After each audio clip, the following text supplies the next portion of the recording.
If you've ever looked at vending and something about it just didn't sit right with you, you were right, because the way the vending industry has been taught for decades is backwards, completely backwards. Here's what actually determines whether a vending business works or not: foot traffic. Foot traffic is the only governing variable in the industry, not the vending machine, not AI, not the products. Because when you strip everything else away, vending machines don't make money. Locations do.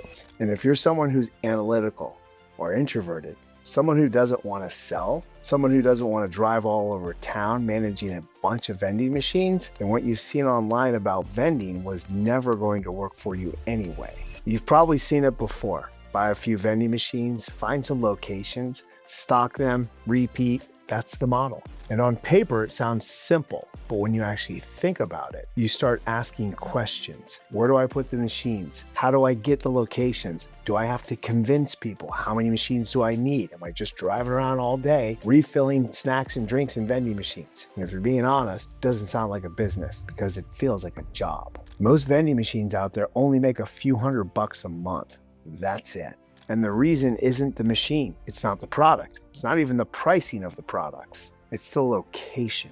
When it comes down to it, vending is not a machine business. It's a location business. And once you understand the location side of the business, everything changes.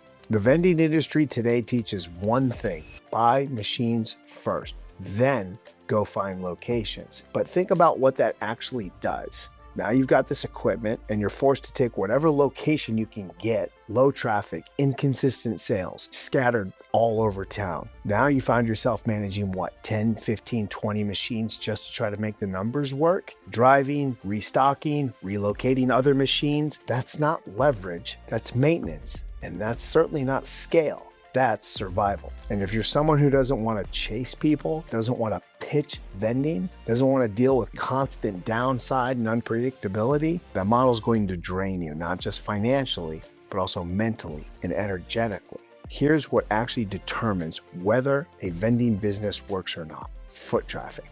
Foot traffic is the only governing variable in the industry, not the vending machine, not AI, not the products. Foot traffic is literally everything because locations are everything. Because when you strip everything else away, vending machines don't make money. Locations do. A vending machine in a low traffic location will never outperform a vending machine in a high traffic location. Never. No matter what you put in it and no matter how you price the products. So instead of starting with the machine first, you got to start with access. High traffic, high trust locations. Locations where there's hundreds of people moving around that location on a daily basis. And then you strategically place machines into those locations. Most people today build vending machine businesses like this: more machines, more locations, more driving, more exhaustion. My model looks like this: fewer machines, higher foot traffic, higher sales volume, predictable scale. It's how I've helped my clients build $100,000 vending machine businesses